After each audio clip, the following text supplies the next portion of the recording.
नमस्कार मेरे प्यारे बच्चों, एक बार फिर से आप सभी का स्वागत है आपके अपने YouTube channel the PCM vision में। आज के इस वीडियो में हम लोग क्लास 12 हिस्ट्री के टॉप 50 BBI MCQ प्रश्नों को डिस्कस करेंगे बच्चों, जो आपके बोर्ड एग्जाम की दृष्टि से बहुत ही ज्यादा महत्वपूर्ण है और ये प्रश्न आपके बोर्ड एग्जाम में आने की ज्यादा से ज्यादा संभावना है। तो वीडियो को पूरा देखिएगा और वीडियो अच्छा लगे तो वीडियो को लाइक करके दोस्तों में शेयर जरूर करिएगा। तो चलिए स्टार्ट करते हैं आज के प्रश्नों को। पहला क्वेश्चन है बच्चों, चंद्रगुप्त मौर्य ने सेल्यूकस को कब पराजित किया था? तो इसका राइट आंसर हो जाएगा ऑप्शन नंबर बी 305 BC में। ये सेल्यूकस कौन था प्यारे बच्चों? सिकंदर का सेनापति था। सिकंदर का थल सेनापति कौन था? सेल्यूकस निकेटर, जिन्होंने ही मगध पर आक्रमण किया था और चंद्रगुप्त मौर्य को हराना चाहता था, लेकिन यह खुद हार जाता है और हारने के बाद अपनी बेटी कॉर्नेलिया की विवाह चंद्रगुप्त मौर्य से करा देता है। क्लियर है? उसके बाद देखिए अगला प्रश्न बच्चों, अमरावती का स्तूप किस राज्य में स्थित है? तो इसका राइट आंसर हो जाएगा आंध्र प्रदेश में। आप लोग जानते होंगे आंध्र प्रदेश की राजधानी भी कहां है? अमरावती है। तो अमरावती का स्तूप भी कहां स्थित रहेगा? आंध्र प्रदेश में। ऑप्शन नंबर इसका राइट आंसर हो जाएगा ऑप्शन नंबर 1 इसका राइट आंसर हो जाएगा बच्चों। उसके बाद देखिए बुद्ध के पूर्व जन्म की कथाएं निम्नलिखित में से किस में संकलित है? तो इसका राइट आंसर हो जाएगा जातक कथा में। बुद्ध के पूर्व जन्म की कथाएं किस में संकलित है? जातक कथा में। और इसी प्रश्न को घुमा दिया जा सकता है बच्चों और आपसे पूछा जाएगा कि जातक कथा में किनके पूर्व जन्म की कथाएं संकलित है, ठीक है ना? तो किसके है? बुद्ध की। क्लियर है? उसके बाद देखिए अगला प्रश्न है, भोपाल की किस बेगम ने सांची के स्तूप के संरक्षण में योगदान दिया था? तो इसका राइट आंसर हो जाएगा शाहजहां बेगम और सुल्तान जहां बेगम, यानी कि ऑप्शन नंबर बी और सी इसका राइट आंसर हो जाएगा। ऑप्शन नंबर डी इसका राइट हो जाएगा बच्चों, ठीक है। उसके बाद देखिए बुद्ध के बचपन का नाम क्या था? तो बुद्ध के बचपन का नाम क्या था प्यारे बच्चों? सिद्धार्थ था। क्या था? ऑप्शन नंबर डी इसका राइट आंसर हो जाएगा। अगर आपसे पूछा जाए कि महावीर स्वामी के बचपन का नाम क्या था प्यारे बच्चों? तो वर्धमान था, ठीक है। महावीर स्वामी के बचपन का नाम क्या था? वर्धमान था। उसके बाद देखिए अगला प्रश्न है, महावीर का जन्म कहां हुआ था? तो महावीर का जन्म कहां पे हुआ था? वैशाली में। अगर वैशाली ऑप्शन में नहीं रहे तो वैशाली के कहां पे हुआ था? कुंडल ग्राम में हुआ था। वैशाली के कुंडल ग्राम में महावीर का जन्म हुआ था, ठीक है। उसके बाद देखिए अगला प्रश्न है, जैन समुदाय में प्रथम विभाजन श्वेतांबर संप्रदाय के संस्थापक कौन थे? जो आपका प्रथम विभाजन हुआ था प्यारे बच्चों श्वेतांबर और आपका दिगंबर में, श्वेतांबर और दिगंबर में। तो श्वेतांबर का संप्रदाय का संस्थापक कौन थे प्यारे बच्चों? अस्तुलभद्र, ठीक है। अस्तुलभद्र श्वेतांबर का आपका संप्रदाय का संस्थापक थे और आपका दिगंबर का संस्थापक कौन थे प्यारे बच्चों? भद्रबाहु। कौन थे? भद्रबाहु आपका दिगंबर का और श्वेतांबर का अस्तुलभद्र, ठीक है। उसके बाद देखिए अगला प्रश्न है, स्तूप संबंधित निम्न में से किससे है? तो स्तूप जो वर्ड है प्यारे बच्चों वो किससे संबंधित है? तो हम लोग पढ़ते हैं सांची का स्तूप, सारनाथ का स्तूप, ठीक है ना, इस प्रकार से पढ़ते हैं। तो स्तूप किससे संबंधित होता है? बौद्ध धर्म से। किस धर्म से? ऑप्शन नंबर सी इसका राइट आंसर हो जाएगा बौद्ध धर्म से। उसके बाद देखिए कुंडलवन कश्मीर के चतुर्थ बौद्ध संगति किस शासक के काल में हुई थी? तो इसका राइट आंसर आएगा कनिष्क के काल में। किसके काल में? कनिष्क के काल में जो आपका चौथी बौद्ध संगति हुई थी, कब हुआ था? प्रथम शताब्दी में। कब हुआ था? प्रथम शताब्दी में जो आपका चौथी बौद्ध संगति हुई थी प्यारे बच्चों वो किसके काल में हुआ था? कनिष्क के काल में हुआ था। और इसके अध्यक्ष कौन थे? वसुमित्र थे। क्लियर है? इसके अध्यक्ष कौन थे? वसुमित्र थे। उसके बाद देखिए इससे एक दो और रिलेटेड पॉइंट आप लोग याद रख लीजिएगा प्यारे बच्चों। देखिए जो पहली बौद्ध संगति आपका हुआ था कहां पे हुआ था? राजगीर में हुआ था। और कब हुआ था? आपका 483 BC में हुआ था। राजगीर में हुआ था और 483 BC में हुआ था और अजात शत्रु के काल में हुआ था। कब हुआ था? अजात शत्रु के काल में हुआ था आपकी पहली बौद्ध संगति। उसके बाद देखिए सूफी परंपरा में पीर का क्या अर्थ है? तो पीर का क्या अर्थ होता है सूफी परंपरा में बच्चों? गुरु। Option number 1 is right answer. उसके बाद देखिए नेक्स्ट प्रश्न है बच्चों, मौर्य साम्राज्य की स्थापना किसने की? तो किसने किया था प्यारे बच्चों? चंद्रगुप्त मौर्य ने। किसे हरा करके? आपका नंद वंश के अंतिम शासक घनानंद को हरा करके चंद्रगुप्त मौर्य ने मौर्य साम्राज्य की स्थापना किया था। उसके बाद देखिए अगला प्रश्न है, मेघदूत के लेखक निम्न में से कौन है? तो इसका राइट आंसर हो जाएगा कालिदास। कालिदास ही मेघदूत के लेखक है बच्चों। उसके बाद देखिए अगला प्रश्न है, मौर्य काल में गुप्तचरों को क्या कहा जाता था? तो क्या कहा जाता था? गुड पुरुष कहा जाता था प्यारे बच्चों। ठीक है, ऑप्शन नंबर 1 राइट आंसर हो जाएगा। और यहाँ पे जो आप लोग संस्था देख रहे हैं प्यारे बच्चों, ये आपका गुड पुरुष का यानी कि गुप्तचर का प्रकार था। संस्था वैसे गुप्तचर को कहते थे जो एक ही जगह रह करके गुप्तचरी करते थे, मतलब खुफिया एजेंसी का काम करते थे। ठीक है, कौन जो संस्था एक ही जगह रह करके करते थे उसे संस्था गुड पुरुष कहा जाता था। और संचार मतलब जो घूम करके गुप्तचर का काम करते थे उसे क्या कहते थे? संचार गुड पुरुष कहा जाता था। ठीक है, तो ये आपका जो दोनों देख रहे हैं ये गुड पुरुष का ही प्रकार था। उसके बाद देखिए मौर्य वंश की स्थापना कब की गई? तो कब किया गया था? 322 ईसा पूर्व में। कब? 322 ईसा पूर्व में चंद्रगुप्त मौर्य ने मौर्य वंश की स्थापना किया था प्यारे बच्चों। और मौर्य वंश का अंतिम शासक कौन था? मौर्य वंश का अंतिम शासक था आपका वृद्धस्त, जिसको शुंग वंश के पहला शासक पुष्यमित्र शुंग ने इसकी हत्या कर दिया था। ठीक है, और उन्होंने शुंग वंश की स्थापना किया था बच्चों। उसके बाद देखिए मेगास्थनीज पुस्तक को किस नाम से जाना जाता है? मेगास्थनीज की पुस्तक को किस नाम से जाना जाता है? जो मेगास्थनीज ने लिखा है, मेगास्थनीज कौन था? आपका राजदूत था। किसने भेजा था? सेल्यूकस निकोटर ने ही भेजा था। जब अपनी बेटी की कॉर्नेलिया की शादी चंद्रगुप्त मौर्य के दरबार में कर देता है तो चंद्रगुप्त मौर्य के दरबार में भेजता है किसको? आपको मेगास्थनीज को भेजता है। और वही उसी समय मेगास्थनीज इंडिका पुस्तक लिखते हैं। तो कौन सा पुस्तक का नाम क्या है? इंडिका। तो आपसे यह प्रश्न को घुमा करके इस प्रकार से पूछा जा सकता है कि इंडिका पुस्तक की रचयिता कौन है? इंडिका पुस्तक की रचयिता कौन है? तो वहां पे आप लोग आसानी से आंसर कर लीजिएगा, कौन है? मेगास्थनीज। ठीक है, उसके बाद देखिए अगला प्रश्न है बच्चों, कौशल की राजधानी कहां थी? तो देखिए प्यारे बच्चों इसका राइट आंसर हो जाएगा श्रावस्ती। अगर आप मॉडल पेपर को सॉल्व किए होंगे बच्चों तो मालूम होगा वहां पे प्रत्येक मॉडल सेट में एक राज्य की राजधानी, जो 16 महाजनपद थे ना, तो 16 महाजनपदों में से एक महाजनपद की राजधानी प्रत्येक बार एक क्वेश्चन पूछा जा रहा है। तो आप लोगों को मैं एक नोट्स दूंगा जिसमें 16 महाजनपदों की राजधानी लिखा हुआ रहेगा आपका। ठीक है ना, तो उसको आप लोग पढ़ लीजिएगा। टेलीग्राम ग्रुप में दूंगा जिसका लिंक डिस्क्रिप्शन में दिया हुआ है। ठीक है, उसके बाद देखिए अगला प्रश्न है, कलिंग का युद्ध कब हुआ था? तो कलिंग का युद्ध कब हुआ था प्यारे बच्चों? 261 ईसा पूर्व में। ऑप्शन नंबर 1 राइट आंसर हो जाएगा। तो कलिंग का युद्ध किसने किया था? आपका किसने किया था? अशोक ने किया था। देखिए अशोक का अगर पूछा जाए कि अशोक का राज्याभिषेक कब हुआ था, अशोक आपका मौर्य वंश से था ना, तो अशोक का राज्याभिषेक कब हुआ था? तो 269 ईसा पूर्व में अशोक का राज्याभिषेक हुआ और 261 ईसा पूर्व में उन्होंने कलिंग का युद्ध किया था बच्चों। ऑप्शन नंबर इसका राइट आंसर 1 हो जाएगा। उसके बाद देखिए भारत में सर्वप्रथम सोने के सिक्का जारी करने वाले शासक कौन थे? तो हिंद यूनानी थे। ऑप्शन नंबर इसका डी राइट आंसर हो जाएगा। हिंद यूनानियों ने ही पहली बार सोने की सिक्का को जारी किया था। लेकिन आपसे पूछा जाए कि सर्वाधिक शुद्ध सोने की सिक्का किसने जारी किया था? किसने जारी किया था शुद्ध सोने की सिक्का? कुषाणों ने। किसने? कुषाणों ने जारी किया था। देखिए आप इसमें कंफ्यूज हो जाइएगा। यहाँ पे पहली बार अगर सोने की सिक्का पूछा जाए पहली बार तो हिंद यूनानी, और सर्वाधिक शुद्ध सोने की सिक्का पूछा जाए तो कुषाणों ने। ठीक है बच्चों, उसके बाद देखिए अगला प्रश्न है बच्चों, मगध की राजधानी कहां थी? तो मगध की राजधानी कहां पे थी यार बच्चों? सूरसेन। ऑप्शन नंबर इसका राइट आंसर 1 हो जाएगा। ठीक है, उसके बाद देखिए अगला प्रश्न है, विमान मंदिर के किस भाग को कहा जाता है? देखिए जो विमान शब्द है वो मंदिर के किस भाग को कहा जाता है वो आपसे पूछा जा रहा है। तो इसका राइट आंसर हो जाएगा गर्भगृह के ऊपर की आकृति को क्या कहा जाता है? विमान कहा जाता है। जी आप लोग ये आकृति देखते हैं ना प्यारे बच्चों, मंदिर में आकृति रहता है, इसी आकृति को क्या कहा जाता है? विमान कहा जाता है। उसके बाद नेक्स्ट प्रश्न पर चलते हैं बच्चों। हड़प्पा सभ्यता के लोग सोना कच्चा माल के रूप में कहां से प्राप्त करते थे? तो कहां से प्राप्त करते थे? दक्षिण भारत से प्राप्त करते थे। आपसे यह प्रश्न डायरेक्ट पूछा जा सकता है कि हड़प्पा सभ्यता के लोग सोना कहां से प्राप्त करते थे? तो दक्षिण भारत से प्राप्त करते थे। Option number B right answer. उसके बाद देखिए कब 1838 ईस्वी में 1838 ईस्वी में ब्राह्मी लिपि को पढ़ने में सर्वप्रथम किसने सफलता प्राप्त हुई? किसे सफलता प्राप्त हुई थी बच्चों? जेम्स प्रिंसेप को। किसे? जेम्स प्रिंसेप ने ही सर्वप्रथम ब्राह्मी लिपि को पढ़ा था। ऑप्शन नंबर ये इसका राइट आंसर हो जाएगा।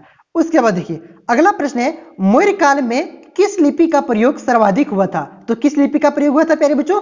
ब्राह्मी लिपि का सर्वाधिक प्रयोग हुआ था। इसका राइट आंसर हो जाएगा ऑप्शन नंबर डी इसका राइट आंसर हो जाएगा बच्चों। उसके बाद देखिए अगला प्रश्न है, अशोक की कलिंग विजय का उल्लेख किस शिलालेख में मिलता है? तो कलिंग का युद्ध जो कब हुआ था प्यारे बच्चों, 261 ईसा पूर्व में हुआ था। तो ये अशोक के कितने शिलालेख थे, 14 आपका शिलालेख थे। तो 14 में से कौन से शिलालेख में जो अशोक ने जीता था कलिंग का युद्ध उसका उल्लेख मिलता है? तो कौन से शिलालेख में मिलता है प्यारे बच्चों, 13वीं शिलालेख में मिलता है। Option number C is right answer. उसके बाद देखिए अगला प्रश्न है, हाथी गुफा अभिलेख किससे संबंधित है? तो खारवेल से हाथी गुफा अभिलेख संबंधित है। ऑप्शन नंबर डी इसका राइट आंसर हो जाएगा। नेक्स्ट क्वेश्चन है बच्चों, राजगीर कितने पहाड़ियों से घिरा हुआ था? तो राजगीर कितने पहाड़ियों से घिरा हुआ था बच्चों, 5 पहाड़ियों से। देखिए यहाँ पे कुछ बच्चे कंफ्यूज करे होंगे कि सर 7 पहाड़ियों से राजगीर घिरा हुआ था। नहीं बच्चों, आपके 5 पहाड़ियों से राजगीर घिरा हुआ था, ठीक है ना। इसका right answer option number B हो जाएगा। 7 नहीं, 7 आप लोग करिएगा तो गलत हो जाएगा, ठीक है। उसके बाद देखिए अगला प्रश्न है, पाटलिपुत्र की स्थापना किसने किया था?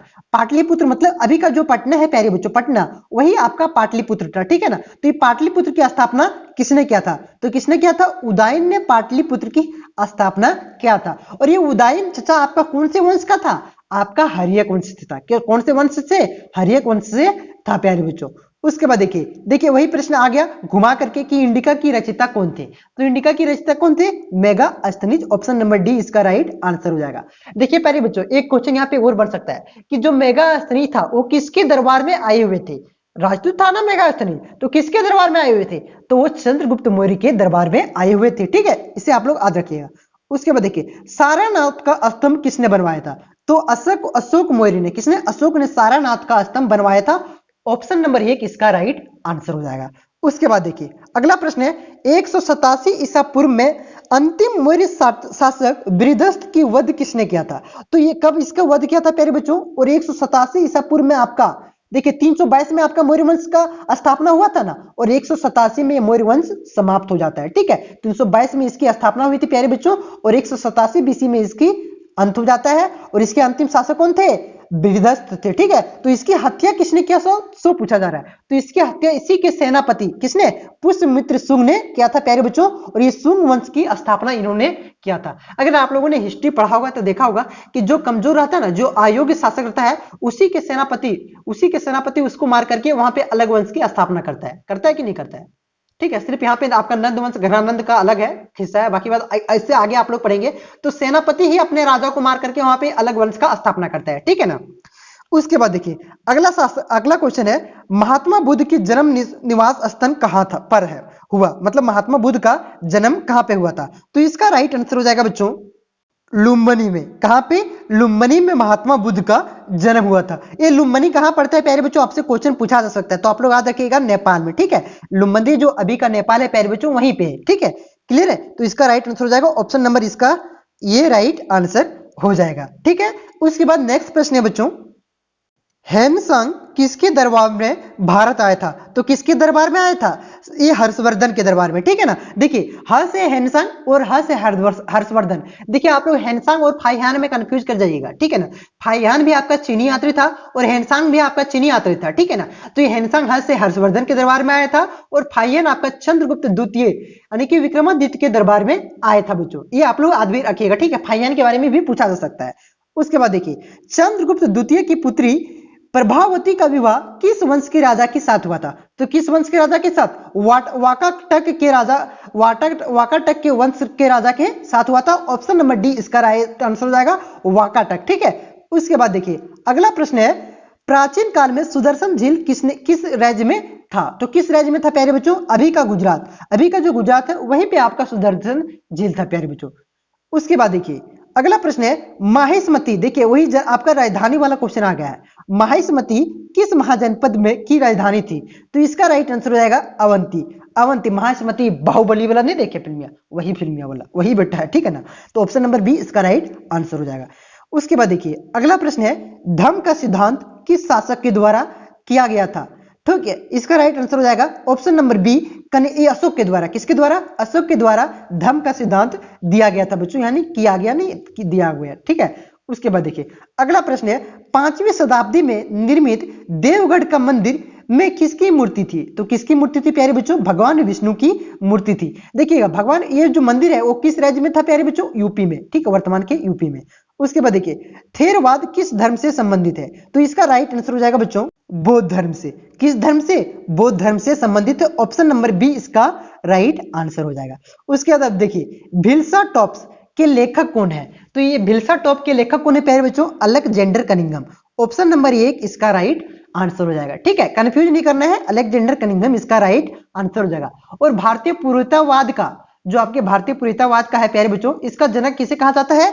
ये अलेक्जेंडर कनिंघम को कहा जाता है। पुरातत्ववाद, मैं बोल नहीं पा रहा हूं, पुरातत्ववाद, पुरातात्विक होता है ना, तो पुरातात्विकवाद, ठीक है, पुरातत्ववाद, ठीक है, बोल नहीं पा रहा हूं, पुरातत्ववाद, ठीक है, थोड़ी बाद में बोलते हैं। ठीक है, अलेक्जेंडर कनिंघम को कहा जाता है भारतीय पुरातत्ववाद का जनक कहा जाता है। ठीक ना, इन्होंने ये भिल्सा टॉप लिखा है। उसके बाद देखिए विहार का जो विहार है प्यारे बच्चों, आप लोगों ने सुना होगा बौद्ध विहार, बौद्ध विहार सुना होगा, तो ये किस धर्म से संबंधित है? बौद्ध धर्म से संबंधित है। ऑप्शन नंबर बी इसका राइट आंसर हो जाएगा। उसके बाद देखिए अगला प्रश्न है प्यारे बच्चों, कैलाशनाथ मंदिर एलोरा, यानी कि एलोरा भारत के किस राज्य में स्थित है? आप लोगों ने सुना होगा एलोरा की गुफा, तो किस राज्य में स्थित है प्यारे बच्चों? महाराष्ट्र में। महाराष्ट्र के कहां पे? औरंगाबाद में। कहां पे? औरंगाबाद में। ठीक है, तो महाराष्ट्र के औरंगाबाद में स्थित है, महाराष्ट्र राज्य में। उसके बाद देखिए मौर्य काल में सीता का क्या तात्पर्य था? तो सीता का क्या तात्पर्य था? राजकीय भूमि से प्राप्त आय सीता का तात्पर्य था। देखिएगा बच्चों, अगर आप लोग कमेंट करते हैं तो मैं इसका सब्जेक्टिव भी क्वेश्चन करवाऊंगा हिस्ट्री का। ठीक है, तो आप लोग कमेंट करके ऐसे बताइएगा कि सर सब्जेक्टिव का VVI क्वेश्चन दीजिए, तो मैं आपको कमेंट करके मतलब वहां पे वीडियो बना करके अपलोड करूंगा। ठीक है, और वीडियो अच्छा लग रहा हो तो वीडियो को लाइक करेंगे। सारा इंपॉर्टेंट क्वेश्चन है, बहुत ही ज्यादा इंपॉर्टेंट क्वेश्चन करवा रहा हूं। ठीक है, उसके बाद चलते हैं नेक्स्ट क्वेश्चन पर, VVI क्वेश्चन पर चलते हैं बच्चों।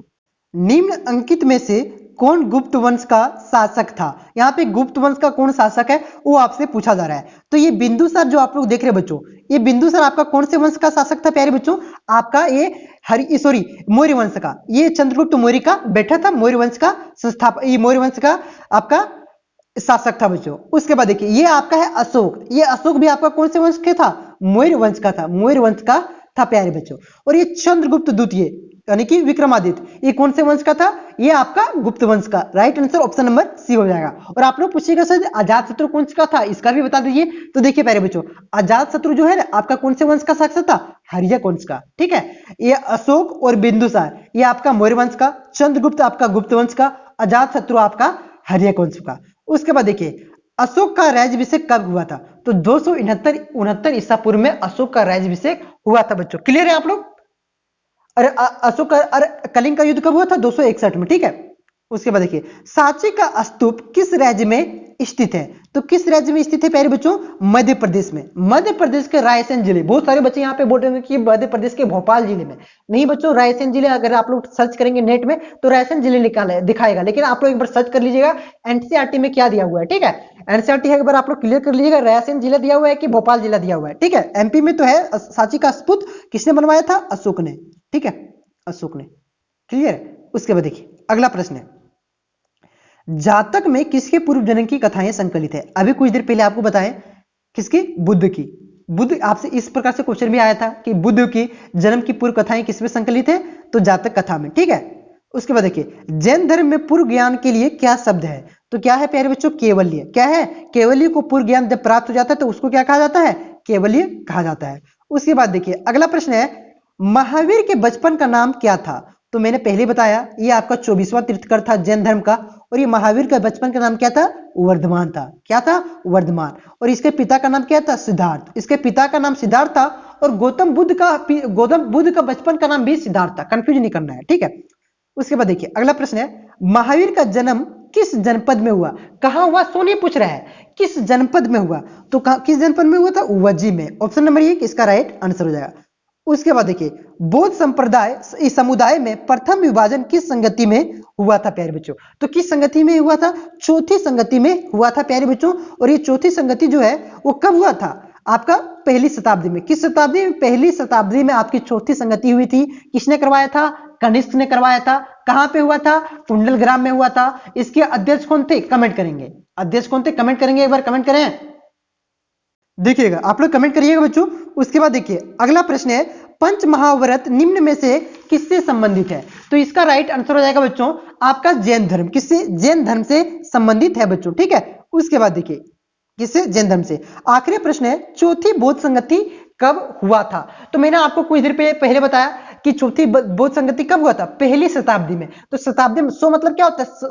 शताब्दी का मतलब क्या होता है? 100। तो यहाँ पे 100 ईस्वी में हुआ था प्यारे बच्चों, ठीक है, क्लियर है? तो यहाँ पे मैंने आपको टोटल 53 या 54 क्वेश्चन करवाया, ठीक है, 50 से ज्यादा, 50 प्लस एमसीक्यू वीवीआई, जो आपके बोर्ड एग्जाम की दृष्टि से बहुत ही ज्यादा महत्वपूर्ण हो जाता है। तो इसी प्रकार के और 50 एमसीक्यू आप लोग चाहते हैं तो कमेंट करिएगा बच्चों, मैं आपके बहुत ही ज्यादा मदद कर रहा हूं और मदद भी करूंगा, ठीक है। देखिएगा, ऐसा नहीं है कि आपका भिड़ेगा ही नहीं। मैंने हिंदी इलेक्टिव का दिया था आपका 50 क्वेश्चन, उससे बहुत सारे क्वेश्चन मैच किए। आपका हिंदी कोर का दिया था, जिन्होंने फॉलो किया होगा हिंदी इलेक्टिव और हिंदी कोर में, उसको पता होगा, ठीक है। तो आज वीडियो आज आपका 29 मार्च है, 29 मार्च को यह वीडियो अपलोड हो रहा है, ठीक है ना। तो आप लोग एक बार देख लीजिएगा बच्चों, इसका और भी 50-60 क्वेश्चन जो आपका वीवीआई एमसीक्यू है, उसका मैं लिंक डिस्क्रिप्शन में दे दूंगा, प्ले लिस्ट का। आप लोग वहां से जितना भी वीवीआई क्वेश्चन है, बाद में अगर वीडियो देख रहे हैं तो उसको आप लोग देख लीजिएगा साथ ही साथ। तो चैनल पे आप नए हैं तो चैनल को सब्सक्राइब कीजिए, वीडियो अच्छा लगा तो वीडियो को लाइक करके दोस्तों में ज्यादा से ज्यादा शेयर करिए, ताकि सभी को पता चले कि वीवीआई क्वेश्चन क्या होता है, मतलब सभी को इसके बारे में पता चले प्यारे बच्चों कि मैं क्वेश्चन करवा रहा हूं और सभी को इससे फायदा हो, ठीक है ना। तो चलिए प्यारे बच्चों, मिलते हैं नेक्स्ट वीडियो में। आप लोग कमेंट करिएगा कि सब्जेक्टिव का चाहिए कि नहीं चाहिए, ठीक है। धन्यवाद।